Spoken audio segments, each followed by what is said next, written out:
हरभऱ्याला मर लागण्याची प्रमुख 2-3 कारणं आहेत बघा. हरभऱ्याच्या बेण्याला बुरशीनाशक करणं आवश्यक आहे. हरभऱ्याला पाणी देताना पाट पाणी न देता तुम्ही तुषार सिंचनचे हे केले पाहिजे. पुन्हा हरभरा एक 40 दिवस झाल्यानंतर बुरशीनाशकाची फवारणी करणं गरजेचं आहे. आता मी हे हरभरा टोकलेलं आहे बघा. माझं पर्सेंटेज मला ह्या अख्ख्या 2 एकरात एकच झाड मी लावलं आहे. गंधक 10-26-26 किंवा DAP वापरणं गरजेचं आहे खताचा डोस म्हटलं तर.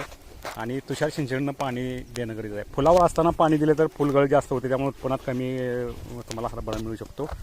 हे सर मी ताक टोकलेलं आहे बघा ऊसामध्ये. आणि हा ताक मी आता 8-10 दिवसात मी गाडणार आहे ऊसात. हे हरभरा आहे बघा, आंतरपीक आणि ताग आहे. व्हिडिओ कसा वाटला चॅनलला सबस्क्राईब करा. तुम्हाला अधिक नवीन व्हिडिओ तुम्हाला तुमच्या माहितीसाठी मिळतील. ऊस, फळ शेती, फळभाजी बघायला वेलवर्गीय पिकं, अन्य शेती, पाणी शेती, या सगळ्या शेतींची माहिती मी माझ्या चॅनलवर तुम्हाला मिळेल.